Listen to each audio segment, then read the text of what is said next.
ففروا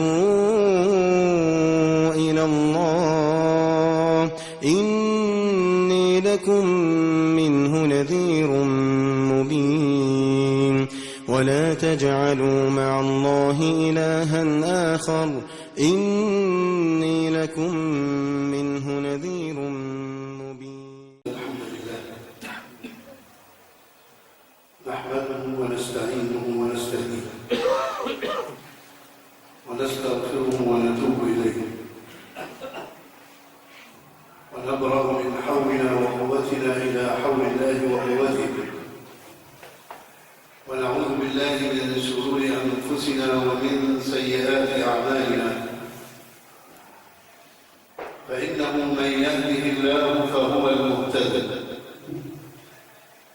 ومن يضلله الله فلا هادي له وأشهد أن لا إله إلا الله وحده لا شريك له لا ضد ولا ند ولا صاحبة ولا ولد له بيده ملكوت كل شيء يكور الليل على النهار ويكور النهار على الليل وسخر الشمس والقمر كل يجري لأجل مسمى يدبر الأمر يفصل الآيات لعلكم بلقاء ربكم توقنون وأشهد أن سيدنا وحبيبنا محمد عبد الله ورسوله وصفوته من خلقه وحبيبه اللهم صل وسلم وزد وبارك عليه وعلى آله وصحبه الطيبين الطاهرين يا أيها الذين آمنوا اتقوا الله حق تقاته ولا تموتن إلا وأنتم مسلمون يا أيها الناس اتقوا ربكم الذي خلقكم من نفس واحدة وخلق منها زوجها وبث منهما رجالا كثيرا ونساء واتقوا الله الذي تساءلون به والأرحام إن الله كان عليكم رقيبا يا أيها الذين آمنوا اتقوا الله وقولوا قولا سديدا يصلح لكم أعمالكم ويغفر لكم ذنوبكم ومن يطع الله ورسوله فقد فاز فوزا عظيما أما بعد أيها الأحبة الكرام فإن خير الكلام كلام ربنا جل وعلا وخير الهدي هدي نبينا صلى الله عليه وسلم وشر الأمور محدثاتها وكل محدثة بدعة وأن ما قل وكفى خير مما كثر وألهى وإنما توعدون لآت وما أنتم بمعجزين إن الله سبحانه وتعالى بين في كتابه العزيز وما خلقت الجن والإنس إلا ليعبدون فالعبادة جاءت بأمر من الله سبحانه وتعالى بل هي الغاية التي من أجلها خلق الجن والإنس والعبادة لا تكون إلا على هدي النبي صلى الله عليه وسلم وما آتاكم الرسول فخذوه وما نهاكم عنه فانتهوا وغاية العبد عندما يخرج من الدنيا أن يكون معه أعمال صالحة قدمها لنفسه لأنه عندما يموت العبد أصبح بين يدي ربه إما مغفورا له إلى الجنة اللهم اجعلنا منهم وإما إلى غير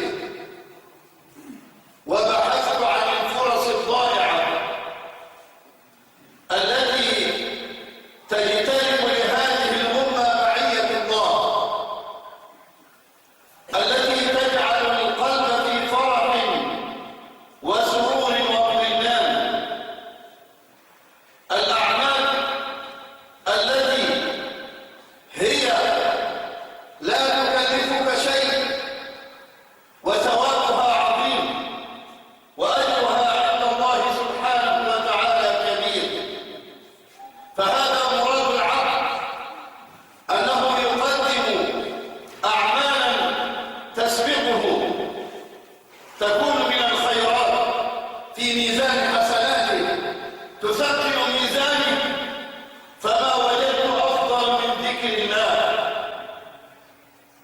العمل الوحيد الذي بين فيه المولى جل وعلا أن تفعله كثيرا، فقال في الحج: وأتموا الحج والعمرة لله.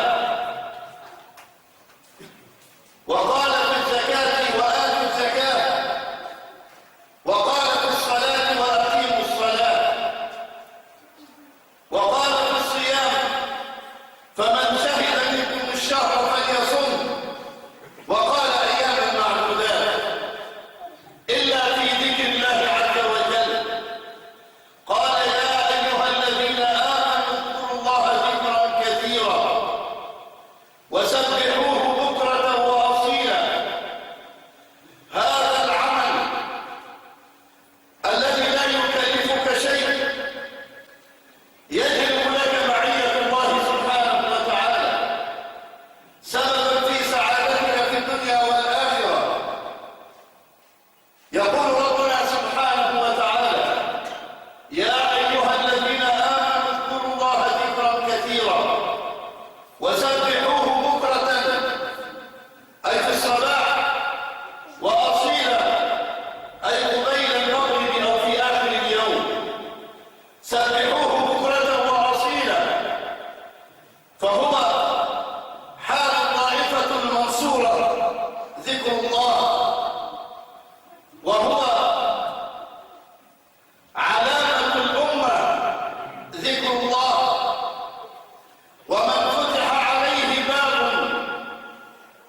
من أبواب الذكر، ومن فتح له باب الذكر، فتح له باب الدخول إلى الله سبحانه وتعالى. يقول النبي صلى الله عليه وسلم فيما رواه الإمام مسلم من حديث أبي ذر: قال رسول الله صلى الله عليه وسلم: ألا أخبرك بأحب الكلام إلى الله؟ قال: بلى يا رسول الله. قال: إن أحب الكلام إلى الله سبحان الله وبحمده. هذه من الكلمات المحبوبة إلى الله. بل قال النبي صلى الله عليه وسلم من حديث أبي هريرة في البخاري ومسلم: كلمتان خفيفتان على اللسان، اسمع، ليس فيهما أي أدنى مشكلة. كلمتان خفيفتان على اللسان ثقيلتان في الميزان. اللهم ثقل موازيننا. بل قال صلى الله عليه وسلم: حبيبتان إلى الرحمن. تدبر قول حبيبنا صلى الله عليه وسلم: كلمتان خفيفتان على اللسان ثقيلتان في الميزان، حبيبتان إلى الرحمن، سبحان الله وبحمده، سبحان الله العظيم. يقول النبي صلى الله عليه وسلم من حديث أبي هريرة في الترمذي: قال: لقيت إبراهيم ليلة أسري بي، فقال: يا محمد، إن الجنة طيبة التربة عذبة الماء، وإنها قيعان، أي أرض منبركة يجتمع فيها الخير، وإن غراسها سبحان الله والحمد لله ولا إله إلا الله والله أكبر. يا محمد، أقرب أمتك مني السلام، وعليك السلام يا خليل الله. سيدنا إبراهيم يسلم علينا: أقرب أمتك مني السلام، وعليك السلام يا خليل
لا بد أن تكون ذاكرا لله عز وجل، إما بتلاوة كتابه أو بتسبيحه. فعندما نزل سبح اسم ربك الأعلى قال اجعلوها في سجودكم، وعندما نزلت فسبح باسم ربك العظيم فقال اجعلوها في ركوعكم. أما الركوع فعظموا فيه الرب سبحان ربي العظيم. فما بين القرآن والذكر أنت في صلاة، ولذكر الله أكبر. فإذا ذهبت لأداء فريضة الحج وانتهيت من يوم عرفة وهو يوم الحج، فإذا أفضتم من عرفات فاذكروا الله عند المشعر الحرام واذكروه كما هداكم وإن كنتم من قبله لمن الضالين. ثم أفيضوا من حيث أفاض الناس واستغفروا الله.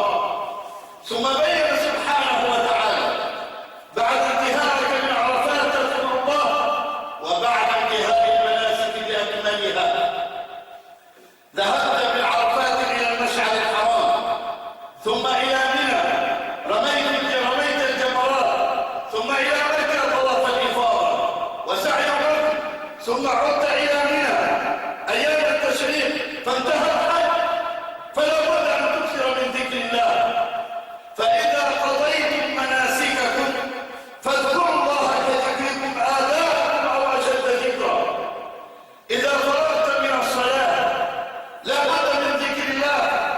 صلاة الجمعة إذا نودي للصلاة في يوم الجمعة فاسعوا إلى ذكر الله. انتهت الصلاة، فإذا قضيت الصلاة فانتشروا في الأرض وابتغوا من فضل الله واذكروا الله كثيرا لعلكم تفلحون. إنها التجارة الرابحة التي تركب القلوب. قال سبحانه وتعالى الذين آمنوا وتطمئن قلوبهم بذكر الله. ألا بذكر الله تطمئن القلوب. الذين آمنوا وعملوا الصالحات طوبى لهم وحسن مآب. النبي صلى الله عليه وسلم يذكر لنا في الحديث القدسي من أبي هريرة كما في البخاري ومسلم قال صلى الله عليه وسلم قال ربنا جل وعلا أنا عند ظن عبدي بي وأنا معه إذا ذكرني. تخيل نفسك وأنت تكون ذاكرا لله معك الله، فمن يكون عليك؟ إن هذا العمل ذكر الله عز وجل تحتاجه الأمة بأكملها حتى تستجلب معية الله عند دعاء الظالمين، دعائهم إلى الخير إلى التوبة، دعائهم لا بد من ذكر الله عز وجل. يذهب موسى وهارون إلى فرعون فماذا قال لهم؟ قال ولا تنيا في ذكري. مع أن هذا جبار عنيد ادعى الربوبية وقال أنا ربكم الأعلى، يهاجم موسى ويقول ذروني أقتل موسى وليدعو ربه إني أخاف أن يبدل دينكم أو أن يظهر في الأرض الفساد. كل هذا الجبروت وهذا الكبر وهذا الطغيان، ومع ذلك قال اذهبا إلى فرعون. وقال سبحانه وتعالى ولا تنيا في ذكري. اذهب أنت وأخوك بآياتي ولا تنيا في ذكري. لا تترك ذكر الله عز وجل عند دعاء الظالمين. عليك بذكر الله سبحان الله وبحمده. من قالها حين يصبح 100 مرة. النبي صلى الله عليه وسلم يقول لا تحقرن من المعروف شيئا. اوعى تستهين بأي عمل تعمله لو حتى إماطة الأذى عن الطريق. يقول صلى الله عليه وسلم رأيت رجلا في الجنة يتقلب في ظل شجرة قطعها عن الطريق كانت تؤذي الناس. هذا رجل قطع شجرة كانت تؤذي الناس، إماطة الأذى عن الطريق.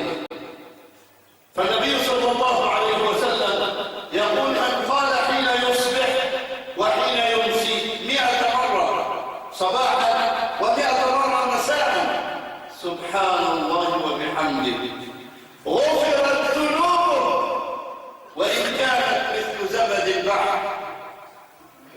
والنبي صلى الله عليه وسلم يقول كما عند الترمذي من حديث أبي الدرداء: ألا أدلكم على أزكى أعمالكم، على خير أعمالكم وأزكاها عند مليككم، وخير لكم من أنفاق الذهب والورق أو الذهب والفضة، وخير لكم من أن تلقوا عدوكم فتضربوا أعناقهم فيضربوا أعناقكم. قالوا: بلى يا رسول الله. قال: ذكر الله.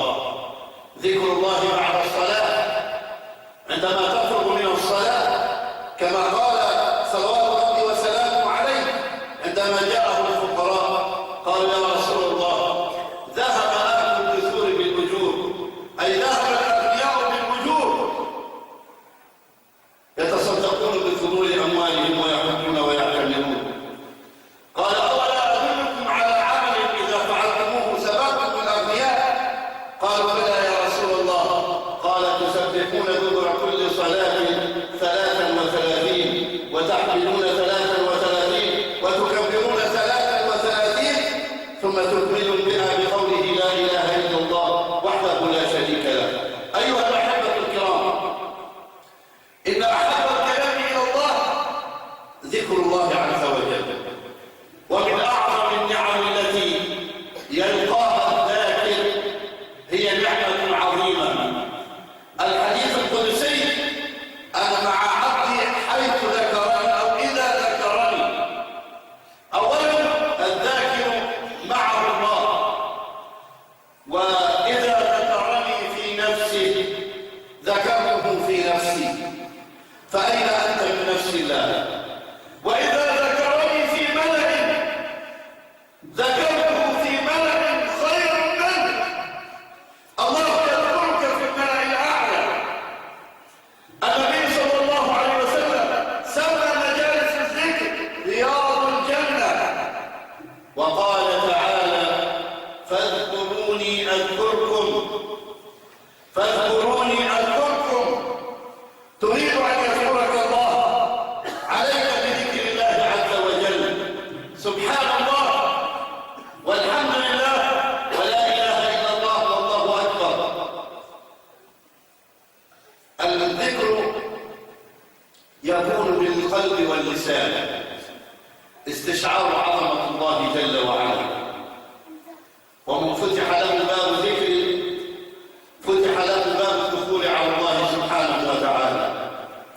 وقال أحد السلف: تذكروا الحلاوة في ثلاث: حلاوة الأعمال، الصلاة لها حلاوة، قيام الليل له حلاوة، الذكر له حلاوة، الإيمان له حلاوة. قال صلى الله عليه وسلم: ذاق حلاوة الإيمان. فالإيمان له حلاوة. من رضي بالله ربا وبالإسلام دينا. فقال هذا الرجل: تذكروا الحلاوة عند ثلاث: عند الصلاة، وعند الذكر، وعند قراءة القرآن. فإذا وجدتم، أي وجدتم الحلاوة، وإلا فاعلموا أن الباب ما زال مغلق. وإلا تجد هذه الحلاوة فاعلم أن الباب بينك وبين الله مغلق. مساكين أهل الدنيا خرجوا منها ولم يعرفوا حلاوتها. قالوا: وما حلاوتها؟ قال: معرفة الله وذكره. وقال آخر: ما غابت الدنيا إلا بذكره، وما غابت الآخرة إلا بعفوه ومغفرته، وما غابت الجنة إلا بالنظر إلى وجهه الكريم.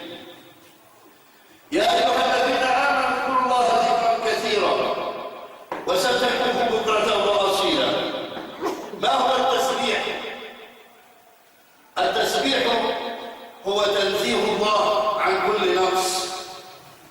يقول ربنا سبحانه وتعالى: تسبح له السماوات السبع والأرض ومن فيهن وإن من شيء إلا يسبح بحمده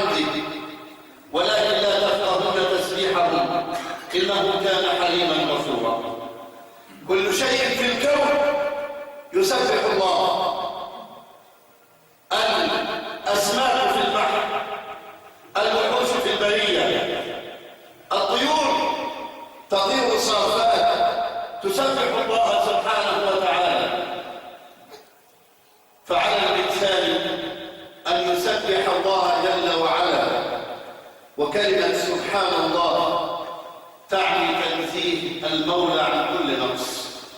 عندما ترى مشهد يعجبك أو منظر يعجبك فأول كلمة تقولها سبحان الله، أي لا قادر أن يصنع هذا الجمال ولا صانع يصنعه إلا الله سبحانه وتعالى، لا يسأل عما يفعل وهم يسألون. إذا تسبيح الله سبحانه وتعالى هو تنزيه المولى عن كل نقص. يقول النبي صلى الله عليه وسلم من حديث أبي موسى الأشعري في صحيح مسلم: مثل الذي يذكر ربه والذي لا يذكره مثل الحي والميت. القلوب الميتة صارت الأجساد لها قبورا، قلوب ميتة لا تتأثر بشيء، قست القلوب كما في بني إسرائيل، ثم قست قلوبكم من بعد ذلك فهي كالحجارة أو أشد قسوة. انظروا إلى القلوب عندما تقسى، لا يتأثر بشيء، لا يتأثر. قسى القلب، مات القلب. فإذا مات القلب ماذا ينتظر العبد؟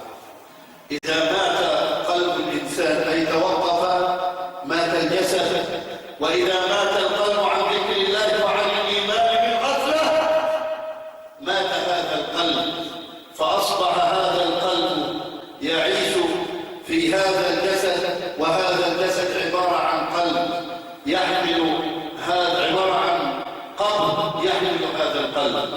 إذا مات القلب صار في الجسد، وصار الجسد عبارة عن قبر يحمل هذا القلب الميت، فلا قيمة له، لا يتأثر بآية، لا يتأثر بمشهد من المشاهد، لا تنفعه الموعظة.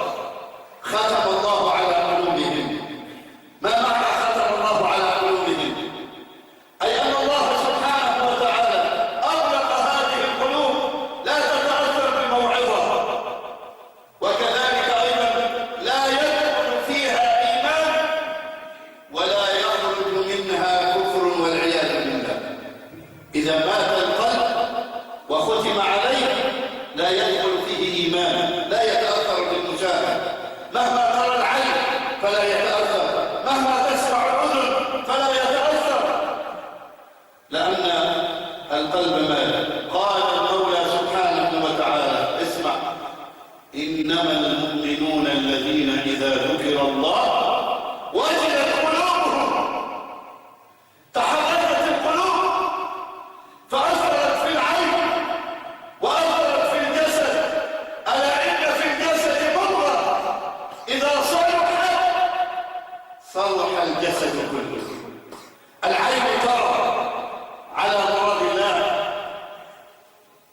بأوامر القلب، والأذن تسمع على مراد الله بأوامر القلب، واليد تبطش والرجل تمشي على مراد الله بأوامر القلب. التسبيح، التحميد، التكبير، التهليل عند لقاء الأعداء: يا أيها الذين آمنوا إذا لقيتم فئة فاثبتوا فقط، لا، واذكروا الله كثيرا لعلكم تفلحون. دائما بعد كلمة كثيرا لعلكم تفلحون يأتي الفلاح والنجاح والطمأنينة والسرور والانشراح والبسط والتمكين ومعية الله بذكر الله. بذكر الله. هذه الأعمال البسيطة كلمتان خفيفتان على اللسان، ثقيلتان في الميزان، حبيبتان إلى الرحمن. سبحان الله وبحمده، سبحان الله العظيم. هذا الكلام كلام نبينا صلى الله عليه وسلم يعلمنا أن الإنسان يعيش في دنياه في صراع مع الشيطان، فالشيطان داخل على قلب ابن آدم، فإذا ذكر الله أي معه. فذكر الله عز وجل يبعد عنك الشيطان. لذلك قال سبحانه: من شر الوسواس الخناس الذي يوسوس في صدور الناس. فهذا الوسواس الخناس الذي يوسوس لك في المعاصي ويوسوس لك في البغضاء والشحناء والحسد والحقد بمجرد أنك تذكر الله سبحانه وتعالى يخنس. قال النبي صلى الله عليه وسلم: إذا دخل الرجل بيته وسلم على أهله قال الشيطان: لا مبيت لكم فانتظروا العشاء. فإذا ذكر الله على طعامه قال: لا مبيت لكم ولا عشاء. خلاص، هذا القلب لا يتمكن منه الشيطان لأنه ذاكرا لله عز وجل. يا أيها الذين آمنوا اذكروا الله ذكرا كثيرا وسبحوه بكرة وأصيلا. ما الذي يحدث عندما نذكر الله بكرة وأصيلا؟ أي في الصباح والمساء ذاكرين لله عز وجل. هو الذي يصلي عليكم. الله سبحانه وتعالى يذكرك في الملأ الأعلى. تخيل أنك باسمك مذكور عند الله. أبي بن كعب قال له النبي صلى الله عليه وسلم: إن الله أمرني أن أقرأ عليك لم يكن الذين كفروا من أهل الكتاب والمشركين، سورة البينة. فقال أبي: يا رسول الله أرى سلماني؟ يعني قال اقرأ على أبي بن كعب. قال: نعم. فجعل أبي يبكي رضي الله عنه. فكيف بالله عليك أن الله العظيم القدير يذكرك باسمه؟ فاذكروني أذكركم. هو الذي يصلي عليكم وملائكته ليخرجكم من الظلمات إلى النور بإذنه سبحانه وتعالى، وكان بالمؤمنين رحيما. فاذكروني أذكركم. فالذاكر لله عز وجل قلبه مطمئن. والنبي صلى الله عليه وسلم أراد أن يريح رجل من حديث عبد الله بن مسعود في صحيح مسلم عندما جاءه رجل وقال: يا رسول الله إن شرائع الإسلام قد ثقلت علي أو كثرت علي، فدلني على عمل أتشبث به. هذه رسالة للأمة ليس لهذا الرجل. عمل تتشبث به يكون لك ذكرا عند الله عز وجل. والله إنها فرص ضائعة، أعمال قليلة لا تكلفك شيء وهي فرص ضائعة. قال: يا رسول الله دلني على عمل أتشبث به. قال: لا يزال لسانك رطبا بذكر الله. لا يزال لسانك رطبا بذكر الله، دائم على قوله سبحان الله والحمد لله ولا إله إلا الله والله أكبر ولا حول ولا قوة إلا بالله. داوم على قوله سبحان الله وبحمده، كما قال نوح لولده: يا بني أكثر من قول سبحان الله وبحمده فبها ترزق الخلائق. سيدنا علي رضي الله عنه عندما أراد خادما قال لرسول الله صلى الله عليه وسلم: وفاطمة إننا نريد خادم. فقال: أولا أدلكم على خير من خادم؟ يعني خير من ذلك تسبحون الله وتحمدون الله وتكبرون الله. فالنبي صلى الله عليه وسلم يوجههم إلى ذكر الله عز وجل. فتقضى الحوائج بذكر الله. عند لقاء العدو اذكروا الله سبحانه وتعالى. والله سبحانه وتعالى علمنا صلاة الخوف عند لقاء العدو، فقال: فإذا قضيت الصلاة فاذكروا الله قياما وقعودا وعلى جنوبكم فإذا اطمأننتم فأقيموا الصلاة إن الصلاة كانت على المؤمنين كتابا موقوتا. في الحرب وعند لقاء العدو وأنت تصلي صلاة الخوف. فإذا قضيت صلاة الخوف عليك بذكر الله. فالله سبحانه وتعالى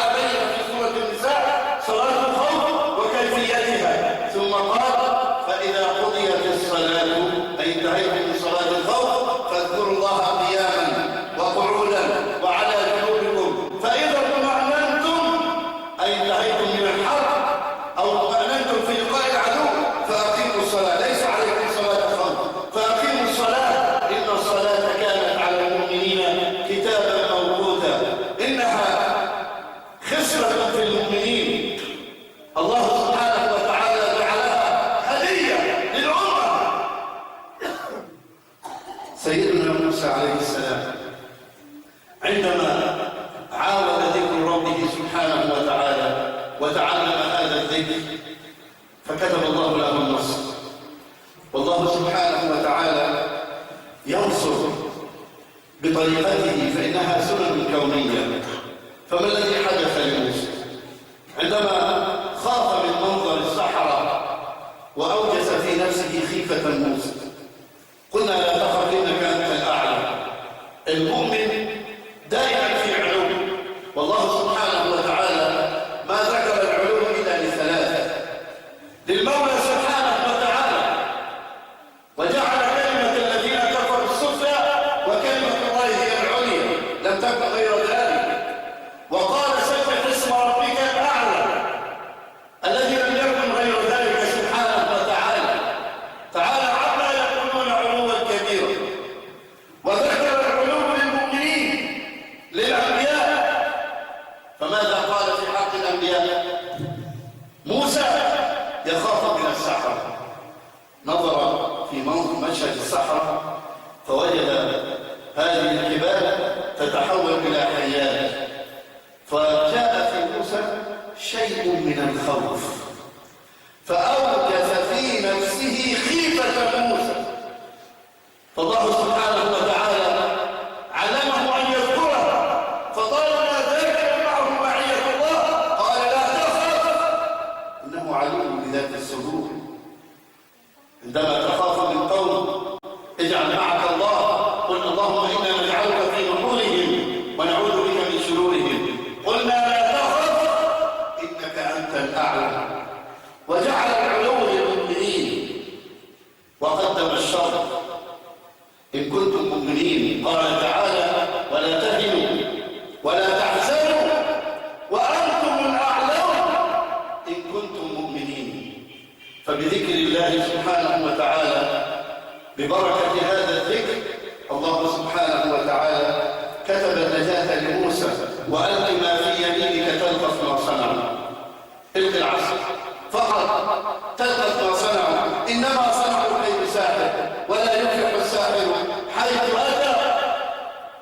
فالذين وقفوا أمامه يناظرونه أمام فرعون انضموا إلى جيش موسى فألقي السحرة ساجدين قالوا آمنا برب العالمين رب موسى وهارون. فكتبت النجاة لموسى ببركة ذكر الله عز وجل. ثم بعد ذلك وقف موسى أمام البحر وفرعون من خلفه. قال أصحاب موسى إنا لمدركون. ماذا قال موسى؟ قال كلا لا إن معي ربي سيهدين. والله كان طالما الأمة ذاكرة لله تسبح الله سبحانه وتعالى بكرة وأصيلا، تسبح الله وتذكر الله كما علمنا رسول الله، ليس ذكرا بطريق البدع. فما ورد عن النبي صلى الله عليه وسلم ذكرا إلا الذي علمنا إياه في السنة الصحيحة. فما وقف النبي يوما يذكر الله بطريقة كما يفعله الجهلاء وتراقص يمينا ويسارا، فما فعل النبي ذلك. ما سمعنا بهذا في الكتاب ولا في السنة. ذكر الله سبحان الله الحمد لله لا إله إلا الله الله أكبر لا حول ولا قوة إلا بالله، تستغفر الله، تصلي على رسول الله، تقرأ القرآن. هذا هو ذكر الله عز وجل. ولذلك أمرنا قال سبحوه بكرة وأصيلا. كلمة الحمد لله هي غيرة في القلب ورفض باللسان تحمله على نعمه سبحانه وتعالى. أسبغ عليكم نعمه ظاهرة وباطنة. لا إله إلا الله توحيد، لا معبود بحق إلا الله، لا نافع لا ضار لا معز لا مذل لا محيي لا مميت، لا نافع لا ضار، لا يملك البعث والنشور والحياة والموت والرزق إلا الله. لذلك الإله المتمكن في القلوب، الإله المهيمن على هذا الكون، لا إله إلا الله. نفع لأي ألوهية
إبراهيم وما يعلم جنود ربك إلا هو. الله قادر أن يرسل عليهم أي جند من جنوده، ولكن الله سبحانه وتعالى أراد أن يبين لنا آية عظيمة: إنما أمره إذا أراد شيئا أن يقول له كن فيكون.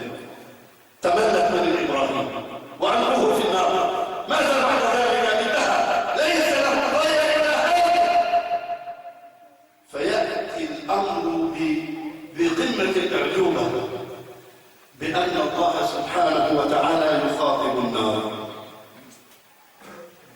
قلنا يا نار كوني بردا وسلاما على إبراهيم.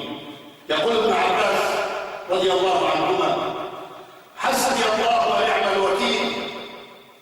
قالها إبراهيم حين ألقي في النار.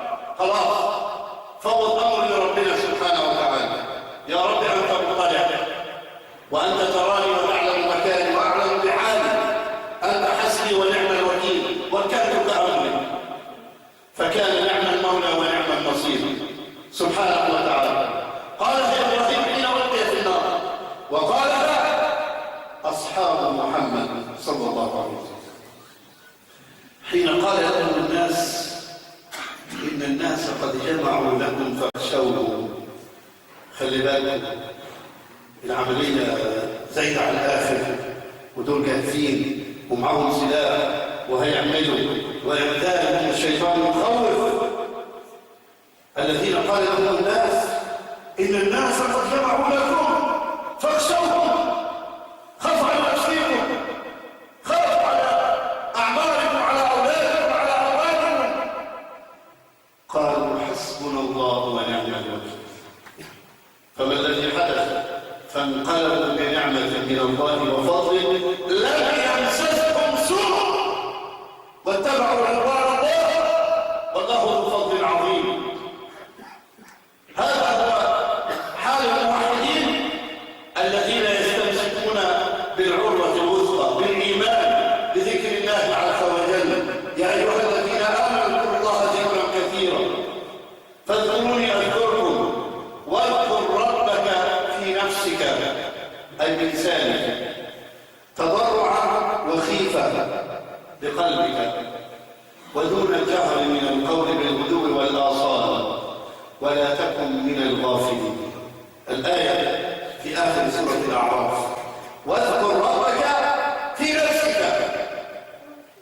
النبي صلى الله عليه وسلم يبين لنا أن 7 يظلهم الله في ظله يوم لا ظل إلا ظله. يوم القيامة الناس يقفون في أرض المحشر حفاة عراة غرلا، تدنو الشمس من الرؤوس. يوم عصيب يشيب فيه الولدان، طلع من ذات حمل حملها. وفي هذا الموقف هناك ظل الله سبحانه وتعالى. وعندما نقول ظل الله أي ظل صنعه الله سبحانه وتعالى لصنف من عباده المؤمنين، عشان ما يجيش في خاطرك ظل الله ان الشمس وبعدين في ظل يعني ربنا وتجسد المولى. حاشا لله. ظل الله يوم لا ظل الا ظله، اي ان الله سبحانه وتعالى جعل ظلا يستظل تحته المؤمنون فقط. من بين هؤلاء 7 رجل ذكر الله خاليا، أي في خلوته، خالي القلب من الشوائب والمعاصي وحب الدنيا، ففاضت عيناه، بكى من خشية الله. عينان لا تمسهم النار، عين بكت من خشية الله، وعين باتت تحرس في سبيل الله. فهذا الذاكر في خلوته بينه وبين ربه يوم القيامة ببركة الذكر يكون في ظل الله سبحانه وتعالى.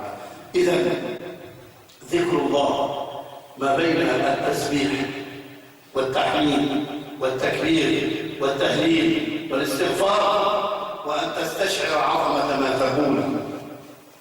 اللهم أنت ربي في الاستغفار، سيد الاستغفار أن يقول العبد اللهم أنت ربي لا إله إلا أنت خلقتني وأنا عبدك وأنا على عهدك ووعدك ما استطعت أعوذ بك من شر ما صنعت أبوء لك بنعمتك علي وأبوء بذنبي فاغفر لي فإنه لا يغفر الذنوب إلا أنت. عندما تستشعر هذا الحديث تقر لله بالربوبية، اللهم أنت ربي أنعمت علي وتفضلت، لا إله إلا أنت بالتوحيد، توحيد الألوهية، خلقتني أنك مخلوق وأنك عبد لله عز وجل وأنك على عهد الله وعلى وعد الله ما استطعت، ثم تلجأ إلى الله عز وجل أعوذ بك من شر ما صنعت وأبوء لك بنعمتك علي، أبوء أي أعترف بنعمتك علي وأبوء بذنبي أعترف بذنوبي فاغفر لي فإنه لا يغفر الذنوب إلا أنت. الحمد لله وكفى وسلام على عباده الذين اصطفى وأشهد أن لا إله إلا الله وحده لا شريك له وأشهد أن محمدا عبده ورسوله. اللهم صل وسلم وزد وبارك عليه وعلى آله وصحبه الطيبين الطاهرين. أما بعد، الله سبحانه وتعالى في سورة الأحزاب عندما تكلم عن الذاكرين فقال والذاكرين الله كثيرا والذاكرات أعد الله لهم مغفرة وأجرا عظيما. والذاكرين الله كثيرا لابد من كلمة كثيرا، والذاكرات أعد الله لهم مغفرة وأجرا عظيما. عندما تكلمنا عن موسى ولا تنيا في ذكري فكان ذاكرا لله عز وجل، يا موسى إني اصطفيتك على الناس برسالاتي وبكلامي فخذ ما آتيتك وكن من الشاكرين. كذلك الله سبحانه وتعالى يبين لنا في نبي من أنبياء الله دخل في بطن الحوت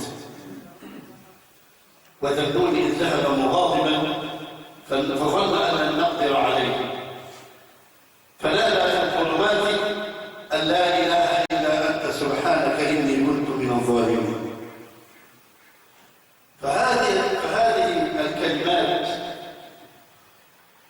بذكر الله عز وجل الله سبحانه وتعالى نجاه من بطن الحوت. لذلك قال في كتاب الله عز وجل فلولا أنه كان من المسبحين. فببركة الذكر والتسبيح كتب له الله النجاة، للبث في بطنه إلى يبعثون، إلى يوم يبعثون. فهذه آية من آيات الله عز وجل، لا إله إلا أنت سبحانك إني كنت من الظالمين فاستجبنا له أي ليونس فنجيناه من الغم. أي يونس فقط؟ لا، وكذلك ننجي المؤمنين. ليس الأمر ليونس فقط ولكن للمؤمنين. وذنون إذ ذهب مغاضبا فظن أن لن نقدر عليه فنادى في الظلمات أي في ظلمات بطن الحوت أن لا إله إلا أنت سبحانك إني كنت من الظالمين فاستجبنا له فنجيناه من الغم وكذلك ننجي المؤمنين. فالنجاة للمؤمنين بذكر الله سبحانه وتعالى. فالله سبحانه وتعالى نجى محمد صلى الله عليه وسلم وهو في الغار عندما قال لا تحزن إن الله معنا. فكانت معية الله مع نبينا صلى الله عليه وسلم فتجمع القوم وأرادوا قتله حيا كان أو ميتا يأتوا به، ومع ذلك يرينا الله آية. يا رسول الله لو لو نظر أحدكم تحت قدميه لرآه. ما الذي جعلهم لا ينظرون تحت أقدامهم؟ إنها معية الله. فالله سبحانه وتعالى ينجي المؤمنين بذكره، وهذه من فوائد الذكر. من فوائد ذكر الله سبحانه وتعالى أنك مذكور عند الله ومعك معية الله. ومن فوائد الذكر أيضا أنه يلطف القلوب. إن القلوب تقسو، إن القلوب تصغى كما يصغى الحديد. إن القلوب يكون عليها غفلة، فما الذي يجري ذلك كله؟ ذكر الله سبحانه وتعالى. وهذه من فوائد الذكر. من فوائد الذكر أنك مذكور عند الله، فاذكروني أذكركم. من فوائد الذكر أنها تحيي القلوب وتأتي بالطمأنينة والسرور وتأتي بمعية الله سبحانه وتعالى. ومن فوائد الذكر وخصوصا الذاكرين الله كثيرا، اللي هو يذكر الله في الحضر وفي السفر وفي الأسواق وهو ماشي وهو رايح. هذا الذاكر لله عز وجل يدخل تحت قوله سبحانه وتعالى يومئذ تحدث أخبارها. الإمام ابن القيم رحمه الله ذاكر في كتاب الوابل الصيب حوالي 73 فائدة للذكر. راجع هذا الكتاب 73 فائدة لذكر الله سبحانه وتعالى. منها أنها تطرد الشيطان وتقمعه، تمنع عنك الشيطان. أولادك يكون فيه من بركة لأنك تذكر الله عز وجل عندما يأتي الرجل أهله. لأن النبي صلى الله عليه وسلم علمنا أن هناك أذكار مقيدة وهناك أذكار مطلقة. الأذكار المطلقة أنك تقول سبحان الله والحمد لله ولا إله إلا الله والله أكبر ولا حول ولا قوة إلا بالله، تستغفر الله، تصلي على رسول الله. هذه أذكار مطلقة لا يزال لسانك رطبا بذكر الله. أما الأذكار المقيدة إذا دخلت المسجد ماذا تقول؟ تدخل بقدمك اليمنى وتصلي على رسول الله وتقول اللهم افتح لي أبواب رحمتك، وكذلك إذا خرجت تخرج بقدمك اليسرى وتقول اللهم افتح لي أبواب فضلك. فصارت أذكار مقيدة. دخولك الخلاء، عند طعامك، عند شرابك. علمنا صلى الله عليه وسلم ماذا تقول عندما تدخل البيت وعندما تخرج من البيت وعندما تدخل الخلاء وعندما تدخل المسجد تدخل المسجد، وهكذا عندما تسمع صياح الضيكة، عندما ترى الريح، عندما ترى المطر، عند رؤيتك للكعبة، وقس على ذلك كل شيء. هذه تسمى أذكار مقيدة، أي تقول كذا عند كذا. أما لا يزال لسانك رطبا بذكر الله فهي أمر مباح لك أن تقول ذلك. هذا يؤثر على قلبك. الإمام ابن تيمية يقول إن الذكر بالنسبة للقلب كالماء بالنسبة للسمك. الذكر بالنسبة للقلب كالماء بالنسبة للسمك، فإذا خرج السمك من الماء كيف يكون حاله؟ هذا كلام ابن تيمية رحمه الله. فإذا أيها الأحبة الكرام، استشعار عظمة الله سبحانه وتعالى في التسبيح والتحميد والتهليل والتكبير والاستغفار. فبالاستغفار تزداد قوة. ويا قوم استغفروا ربكم ثم توبوا إليه يرسل السماء عليكم مدرارا ويزدكم قوة إلى قوتكم. بالاستغفار يأتي الخير. فقلت استغفروا ربكم إنه كان غفارا يرسل السماء عليكم مدرارا ويمددكم بأموال وبنين ويجعل لكم أنهارا ويجعل لكم جنات ويجعل لكم أنهارا. بالذكر فيه توقير لله سبحانه وتعالى وتعظيم المولى جل وعلا. فإذا هذه الأعمال البسيطة سبحان الله وبحمده سبحان الله العظيم. ويحضرني هنا موقف أحد الرجال، رجل كبير في السن. هذا الرجل صلى في يوم ثم ذهب إلى إمام المسجد وقال: أريد منك علم ينفعني ولا يضرك، أنا عايز منك حاجة أتعلق بها وأقولها وأعلمها للناس. فتعجب الإمام للسائل وهو رجل كبير في السن، فسكت الإمام ثم قال النبي صلى الله عليه وسلم: كلمتان خفيفتان على اللسان ثقيلتان في الميزان حبيبتان إلى الرحمن سبحان الله وبحمده سبحان الله العظيم.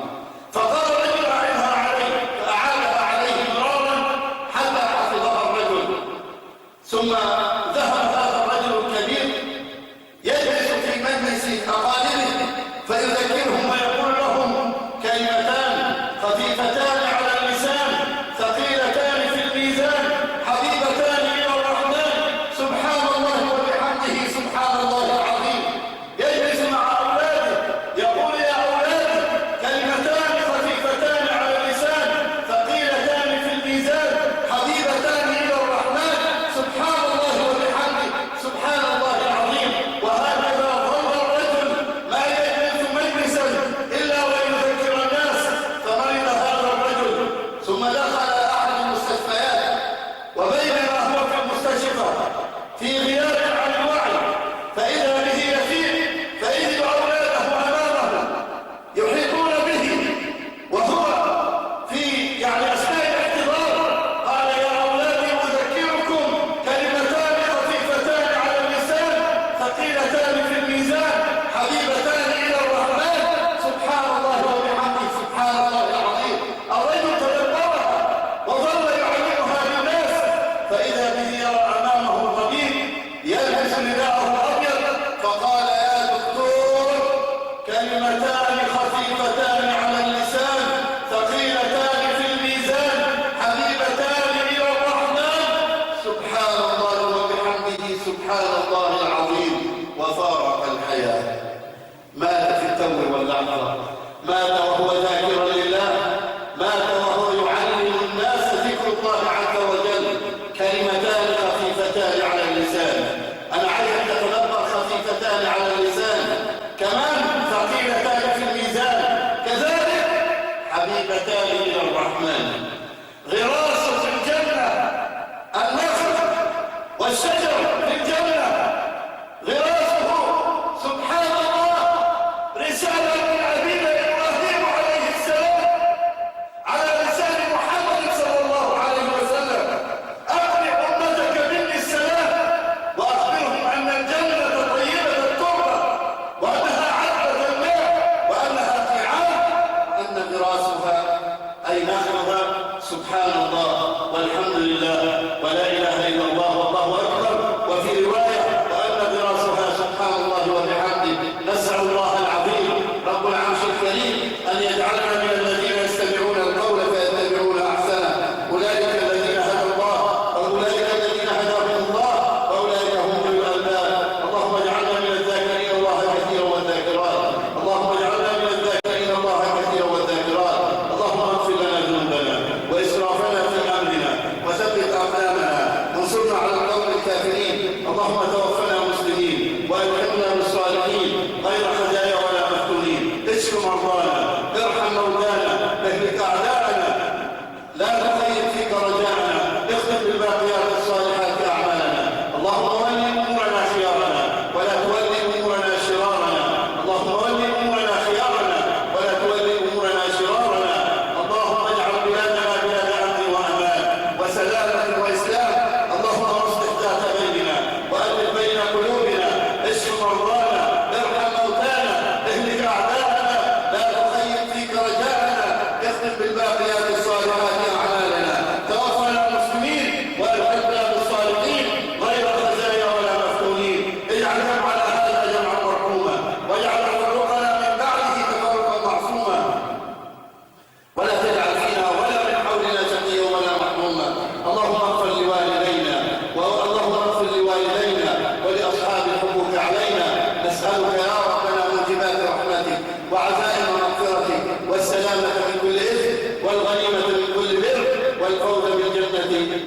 أجارنا من النار